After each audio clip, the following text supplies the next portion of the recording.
വചനമൊഴി. നോമ്പുകാലം 7-ാം ഞായർ, ഓശാന ഞായർ. വചനഭാഗം ഉൽപ്പത്തി 49:8-12, സക്കറിയ 9:9-12, റോമ 11:13-24, മത്തായിയുടെ സുവിശേഷം 21:1-17. ഈശോയിൽ സ്നേഹമുള്ളവരെ, മിശിഹായുടെ പീഡാനുഭവ കുരിശുമരണ ഉത്ഥാന രഹസ്യങ്ങളെക്കുറിച്ച് ധ്യാനിക്കുന്നതിന് ഒരുക്കമായി ഓശാന ഞായർ നാം ഇന്ന് ആചരിക്കുകയാണ്. ഈശോയുടെ മിശിഹാത്വത്തെയും രാജ്യത്വത്തെയും കുറിച്ച് പ്രതിപാദിക്കുന്ന ദൈവവചന ഭാഗങ്ങളാണ് ഇന്ന് വിശുദ്ധ കുർബാന മധ്യേ പ്രഘോഷിക്കുന്നത്. ഉൽപ്പത്തി പുസ്തകത്തിൽ നിന്നുമുള്ള ഒന്നാമത്തെ പ്രഘോഷണം യാക്കോബ് തന്റെ മക്കൾക്ക് അന്തിമ ആശീർവാദം നൽകുന്ന ഭാഗത്തു നിന്നുമുള്ളതാണ്. യൂദായ്ക്കും ജോസഫിനും നൽകിയ അനുഗ്രഹങ്ങളാണ് നാം ഇന്ന് ശ്രവിക്കുന്നത്. യൂദാ ഗോത്രത്തിൽ നിന്ന് ഭരിക്കുന്നവൻ ആവിർഭവിക്കുന്ന കാര്യവും യഥാർത്ഥ അവകാശി യൂദാ ഗോത്രത്തിൽ നിന്ന് വരും എന്ന കാര്യവും പ്രവചിക്കുന്നു. മിശിഹായുടെ യുഗത്തെക്കുറിച്ചുള്ള പ്രവചനമാണ് ഇവിടെ കാണുന്നത്. കഴുതയെ മുന്തിരിവള്ളിയിലും കഴുതക്കുട്ടിയെ വിശിഷ്ടമായ മുന്തിരിച്ചെടിയിലും കെട്ടിയിടും, ഉടുപ്പ് വീഞ്ഞിലും മേലങ്കി മുന്തിരിച്ചാറിലും കഴുകും എന്ന് പറഞ്ഞിരിക്കുന്നത് മെസ്സിഹാനിക യുഗത്തിലുള്ള സമർത്ഥി എടുത്തു പറയുവാനാണ്. സക്കറിയയുടെ പുസ്തകത്തിൽ നിന്നുമുള്ള രണ്ടാമത്തെ പ്രഘോഷണവും മിശിഹായെക്കുറിച്ചുള്ള പ്രവചനമാണ്. സെഹ്യോനിലേക്ക് മിശിഹായുടെ രാജകീയമായ എഴുന്നള്ളത്താണ് ഇവിടെ ദർശിക്കുന്നത്. വിജയ ശ്രീലാളിതനും സമാധാന പ്രേമിയും വിനയാന്വിതനുമായ ഭൂമി മുഴുവൻ്റെ മേലും ആധിപത്യമുള്ളവനുമായ മിശിഹായുടെ സിയോനിലേക്കുള്ള വരവാണ് സക്കറിയ പ്രവചിക്കുന്നത്. എല്ലാവർക്കും രക്ഷ നൽകുന്ന മിശിഹായെക്കുറിച്ചാണ് പൗലോസ്ലീഹ റോമായിലെ സഭയ്ക്ക് എഴുതിയ ലേഖനത്തിലൂടെ പറയുന്നത്. യഹൂദർക്കും വിജാതിയർക്കും മിശിഹായിൽ രക്ഷയുണ്ട് എന്ന കാര്യം സ്ലീഹ അനുസ്മരിക്കുന്നു. മിശിഹായാകുന്ന ഒലിവിനോട് ചേർക്കപ്പെട്ടതിലൂടെ രക്ഷ എല്ലാവർക്കും സാധ്യമായി. ഇന്നത്തെ സുവിശേഷം വളരെ മനോഹരമായി മിശിഹായുടെ ജെറുസലേം പ്രവേശനം അവതരിപ്പിക്കുന്നു. വിജയ ശ്രീലാളിതനായി വരുന്ന ഈശോയ്ക്ക് ജനങ്ങൾ രാജകീയ സ്വീകരണം നൽകുന്നു. പഴയ നിയമത്തിൽ നിന്നും വായിച്ച 2 വായനകളുടെയും പൂർത്തീകരണമാണ് ഈ രാജകീയ പ്രവേശനത്തിൽ കാണുന്നത്. ഈശോയുടെ ജെറുസലേമിലേക്കുള്ള യാത്ര തുടങ്ങുന്നത് അത്തിയുടെ ഭവനം എന്നർത്ഥം വരുന്ന ബേത്പഗെ എന്ന സ്ഥലത്തു നിന്നാണ്.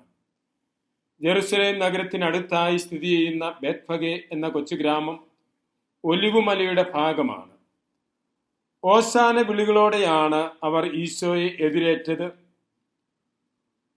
ഹൊഷിയാന എന്ന ഹീബ്രു പദത്തിന്റെ ഗ്രീക്ക് രൂപമാണ് ഹോസാന എന്നത്. ഞങ്ങളെ സഹായിക്കണമേ എന്നാണ് ഈ പദത്തിന്റെ അർത്ഥം. ഇവിടെ സഹായത്തിനുള്ള ഒരു യാചന എന്നതിനോടൊപ്പം ഹോസാന എന്ന വാക്ക് ദ്യോതിപ്പിക്കുന്നത് ഒരു അഭിവാദനമാണ്. തീർത്ഥാടകരുടെ ഹോസാന വിളി പ്രധാനമായും രക്ഷകനായ ഈശോയ്ക്ക് അഭിവാദനമർപ്പിക്കുന്നതാണ്. ഹോസാന ഒരേ സമയം ദൈവജനത്തിന്റെ ആർപ്പുവിളിയും നിലവിളിയുമാണ്. ഈശോ ജെറുസലേമിനെ സമീപിക്കുമ്പോൾ അവിടുത്തെ മുൻപിലും പിൻപിലുമായി നടന്ന് ജനസമൂഹം ഉച്ചത്തിൽ നിലവിളിച്ച് പറഞ്ഞത് ദാവീദിന്റെ പുത്രന് ഹോസാന, കർത്താവിന്റെ നാമത്തിൽ വരുന്നവൻ അനുഗ്രഹീതൻ, ഉന്നതങ്ങളിൽ ഹോസാന എന്നാണ്. ഈശോയുടെ ആഗമനത്തിൽ ആനന്ദിക്കുന്ന ജനങ്ങളുടെ പശ്ചാത്തലത്തിൽ ഹോസാന എന്നത് ആർപ്പുവിളിയുടെ ഒരു സ്വരമാണ്. ദാവീദിന്റെ പുത്രന് ഹോസാന എന്ന് ജനം ഉച്ചത്തിൽ വിളിച്ചു പറയുമ്പോൾ ദാവീദിന്റെ സന്താന പരമ്പരയിൽ നിന്ന് മനുഷ്യകുലത്തെ രക്ഷിക്കുവാൻ ഇതാ രക്ഷകൻ എത്തിയിരിക്കുന്നു എന്ന ആർപ്പുവിളിയുടെ ധ്വനിയാണ് ഇവിടെയുള്ളത്. അതോടൊപ്പം തന്നെ കർത്താവിന്റെ നാമത്തിൽ വരുന്നവൻ അനുഗ്രഹീതൻ എന്ന് പറഞ്ഞുകൊണ്ടും ഈ ആനന്ദം പ്രകടമാക്കിയിരുന്നു. രണ്ടാമതായി ഹോസാന എന്നത് നിലവിളിയുടെ സ്വരമാണ്. പ്രയാസങ്ങളുടെയും ക്ലേശങ്ങളുടെയും സാഹചര്യങ്ങളിൽ നിന്നും ദൈവകൃപയുടെ സ്വീകരണത്തിനായി ജനം പുറപ്പെടുവിക്കുന്ന അപേക്ഷയുടെ വിളിയാണ് ഹോസാന. രക്ഷകനും രാജാവുമായി എഴുന്നള്ളി വരുന്ന ഈശോയോട് വേദനിക്കുന്ന ജനതയുടെ എളിയ അപേക്ഷയാണ്, അവളുടെ രോദനമാണ് ഹോസാന. തങ്ങളെ രക്ഷിക്കണമേ എന്ന അവരുടെ നിലവിളിയാണ് ഹോസാന. ഇസ്രായേൽ ജനം എന്നും നടത്തിയിരുന്ന ദൈവസന്നിധിയിലെ യാചനയായിരുന്നു ഹൊഷിയാന അഥവാ ഹോസാന. ഞങ്ങളെ രക്ഷിക്കണമേ എന്ന് ഏറ്റവും വിനയത്തോടെ താണു വീണപേക്ഷിക്കുന്ന യാചനയാണ് സങ്കീർത്തനം 118:25 നിന്നുമുള്ള ഈ യാചന. വിനയത്തോടെ താണു വീണപേക്ഷിക്കുന്ന ഈ യാചന അവർ നടത്തിയിരുന്നത് മരച്ചില്ലകൾ കയ്യിലേന്തി ഉത്സവാഘോഷത്തോടെ ബലിപീഠം വരെയുള്ള ഒരു പ്രദക്ഷിണമായിട്ടായിരുന്നു. ഇസ്രായേൽ ജനം ആഗ്രഹിച്ചപേക്ഷിച്ച ഹൊഷിയാന ഈശോയിലൂടെ പൂർത്തിയാകുകയാണ്. അവിടുന്ന് രക്ഷയായും രക്ഷകനായും ദൈവസാന്നിധ്യമായും കടന്നു വരുന്നു. ആർപ്പുവിളികളോടെ വസ്ത്രങ്ങളും മരത്തിന്റെ ചില്ലകളും ജനങ്ങൾ മിശിഹായുടെ വഴിത്താരകളിൽ വിരിക്കുന്നു. ഹോസാന വിളികളാൽ നഗരം നിറഞ്ഞു നിൽക്കുന്നു. വിശുദ്ധ നഗരത്തിലേക്കുള്ള ഈശോയുടെ തീർത്ഥാടനം ഇവിടെ സമാപിക്കുന്നു. അതായത് ഈശോയുടെ ഗലീലിയൻ ശുശ്രൂഷയ്ക്ക് ശേഷമുള്ള ജെറുസലേം യാത്ര ഇവിടെ സമാപിക്കുന്നു. ഇവിടെ വലിയൊരു വൈരുദ്ധ്യം ശ്രദ്ധിക്കുക. ഇസ്രായേലിന്റെ രാജാവായി സ്വീകരിക്കപ്പെടുന്ന ഈശോ അതേ കാരണത്താൽ കുരിശുമരണത്തിന് വിധിക്കപ്പെടുന്നു എന്നതാണ്. ഇവിടെ നടക്കുന്നത് രാജകീയ പ്രദക്ഷിണമാണെങ്കിലും ഇതിന്റെ ലക്ഷ്യം കുരിശാണ്, കുരിശിലെ സഹനമാണ്. ഹോസാന യാത്രയെക്കുറിച്ച് ശ്രദ്ധിക്കുന്ന നമ്മുടെ മനസ്സിൽ ഉയർന്നൊരു ചോദ്യം, എന്തുകൊണ്ടാണ് ഈ രാജകീയമായ പ്രവേശനത്തിന് ഈശോ കഴുതയെ തിരഞ്ഞെടുത്തത് എന്നാണ്. രാജാക്കന്മാരുടെ 1-ാം പുസ്തകം 1:33 കാണുന്നു, കഴുത യുദ്ധപ്രിയനായ രാജാവിന്റെ വാഹനമല്ല, മറിച്ച് സമാധാനപ്രിയനായ രാജാവിന്റെ വാഹനമാണ്. സക്രിയയുടെ പ്രവചനത്തിൽ നിന്ന് ശ്രവിച്ചതുപോലെ കഴുതയുടെ പുറത്ത് യാത്ര ചെയ്യുന്ന രാജാവ് ശാന്തനും സമാധാനപ്രിയനുമാണ്. പ്രതാപവാനും ജയാശാലിയുമായ രാജാവ് വിനയാന്വിതനായി കഴുതപ്പുറത്ത് കടന്നു വരുന്നതായിട്ടാണ് ഇവിടെ ചിത്രീകരിച്ചിരിക്കുന്നത്. ദൈവത്തോടുള്ള സമാനത നിലനിർത്തുന്നത് കാര്യമായി പരിഗണിക്കാതെ സ്വയം ശൂന്യനാക്കി അവിടുന്ന് ദാസന്റെ രൂപം സ്വീകരിച്ചു. ഈശോയുടെ വിനയത്തിന്റെ ഭാവമാണ് ഈ സഞ്ചാരത്തിലൂടെ കാണിക്കുന്നത്. അഹങ്കരിക്കുന്ന മനുഷ്യന് വിനയമുള്ള ഈശോ എന്നും മാതൃകയാണ്. സുവിശേഷകൻ സമാധാന രാജാവായി ഈശോ തിരഞ്ഞെടുത്ത കഴുതയുടെ സവിശേഷതകൾ വിവരിക്കുന്നുണ്ട്. കെട്ടിയിരിക്കുന്ന കഴുതയെയും കഴുതക്കുട്ടിയെയും നിങ്ങൾ കാണും. ഇതിന്റെ അർത്ഥതലങ്ങൾ മനസ്സിലാകണമെങ്കിൽ ഇന്നത്തെ 1-ാം വായന നാം ശ്രദ്ധിക്കണം. ഉൽപ്പത്തി പുസ്തകത്തിൽ യാക്കോബ് തന്റെ മകനായ യൂദായെ അനുഗ്രഹിക്കുന്ന ഭാഗം, യൂദാ, നീ ഒരു സിംഹക്കുട്ടിയാണ്, എന്റെ മകനെ, നീ ഇരയിൽ നിന്ന് പതുങ്ങിയിരിക്കുന്നു. അവൻ തന്റെ കഴുതയെ മുന്തിരിവള്ളിയിലും കഴുതക്കുട്ടിയെ വിശിഷ്ടമായ മുന്തിരിച്ചെടിയിലും കെട്ടിയിടും. ഈ അനുഗ്രഹം യൂദാഗോത്രത്തിൽ ജനിച്ച ഈശോയിൽ നിറവേറുന്നു. പൂർവ്വപിതാവായ യൂദ തന്റെ ഗോത്രത്തിൽപ്പെട്ട ഈശോയ്ക്ക് വേണ്ടി കഴുതയെ കെട്ടിയിരിക്കുന്നു എന്നാണ്. അതായത് ഈശോയിലൂടെ പൂർവ്വപിതാവായ യാക്കോബിന്റെ പ്രവചനം പൂർത്തീകരിക്കപ്പെട്ടിരിക്കുന്നു. വിശുദ്ധ മർക്കോസിന്റെ സുവിശേഷത്തിൽ കഴുത ആരും ഉപയോഗിക്കാത്ത, യാത്ര ചെയ്യാത്ത കഴുതയാണ് എന്ന് സൂചന നൽകുന്നുണ്ട്. മത്തായിയുടെ സുവിശേഷത്തിൽ തള്ളക്കഴുതിയെയും കഴുതക്കുട്ടിയെയും അഴിച്ചുകൊണ്ട് വരുവാനും പറയുന്നുണ്ട്.